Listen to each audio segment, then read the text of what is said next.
under $50,000.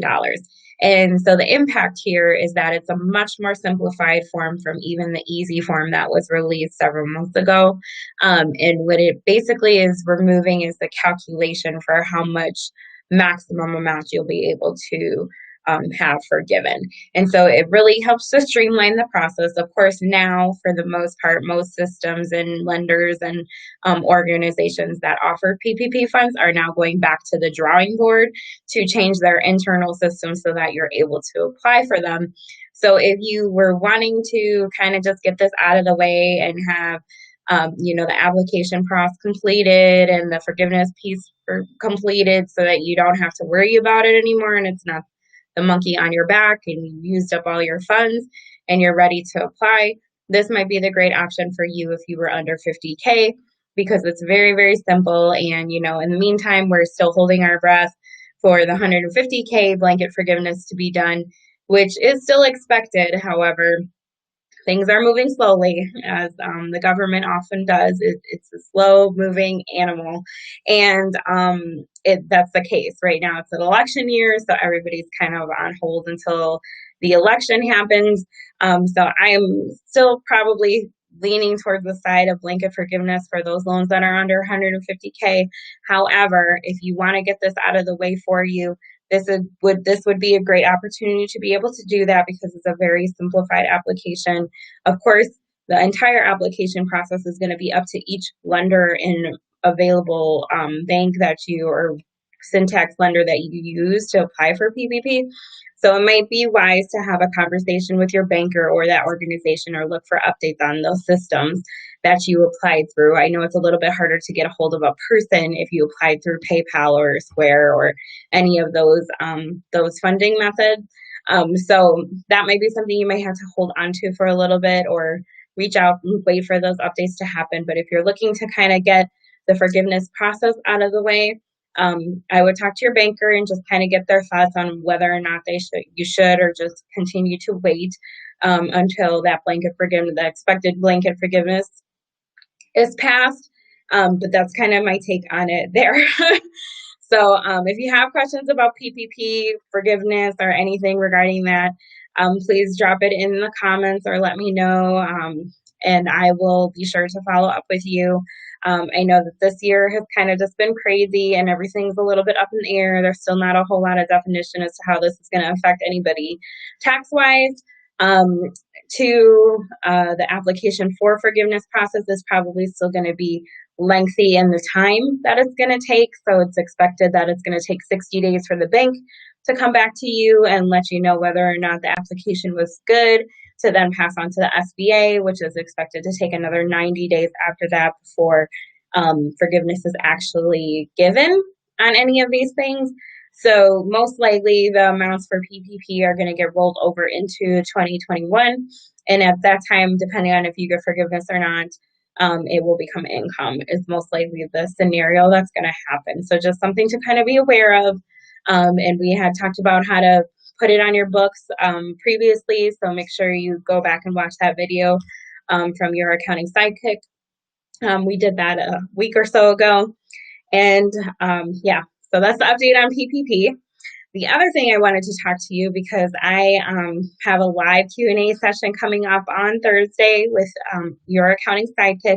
So if you haven't already registered for that, please make sure that you do. You can go ahead and register for that on this link that I'm going to drop in the whatever the description shortly or the comment section. But anyways, so today I wanted to talk about was asking questions and the fear and restriction and ashamedness and nervousness that we sometimes feel from asking questions and kind of where that comes from, because asking questions can be difficult, right? If we aren't sure what we're asking about, or if we're not sure what to ask, or if you think that people are going to judge you for not knowing the answer to that question. And I have a feeling about the saying that there's never a dumb question. I think that's true to an extent. I definitely think that there is such a thing as a dumb question. However, usually it's in relation to somebody already answering that question, or trying to get a rise out of it. So I have 4 kids, so sometimes my kids ask me questions that they already know the answer to. So that in that case, I feel like is a dumb question. But sometimes as adults, we can do that as well in terms of maybe not being thoughtful about what we're asking, um, or anything like that. But when it comes to business, especially business, because business is such a different experience and it's a different journey from anything else that you probably will ever be on. So when it comes to business and asking questions, I think it's really, really good. But we have this fear that happens, or this, like I said, this shamefulness that happens when we ask questions, and the reason why is because oftentimes when you are nervous or ashamed to ask questions, it's because your confidence level is low, and so depending on your personality type. We might struggle with this more than others. Some people, I think, are like born with this natural confidence, but confidence is also something that you can learn and grow into. And when you're a business owner, regardless of what kind of business you're in, you have to have a certain level of confidence because you are selling yourself, right? People buy people. They don't necessarily buy products or services, although they certainly do that as well, probably more so on products. But when you're a service based business, or you're a boutique, or you're a smaller organization where you have a lot of one on time with your customers, people are going to buy you.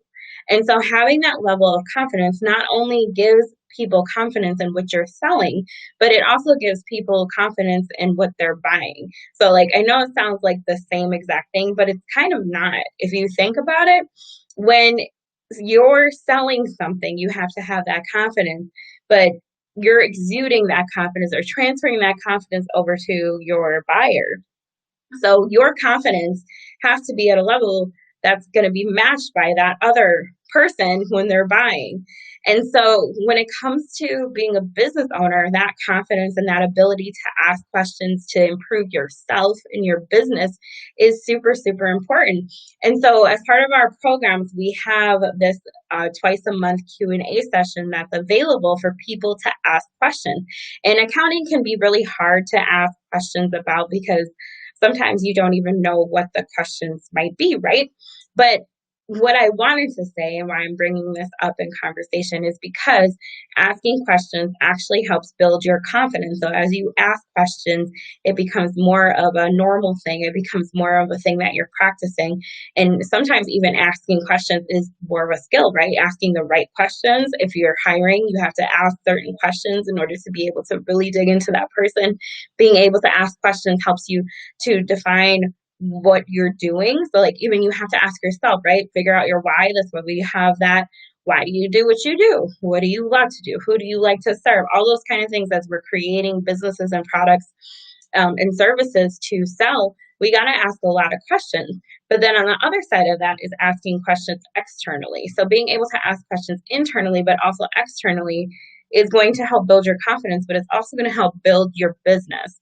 So I've learned to ask questions more, being an adult and being in business than I ever did before. And even sometimes there are still times when I'm like, is this a good question to ask?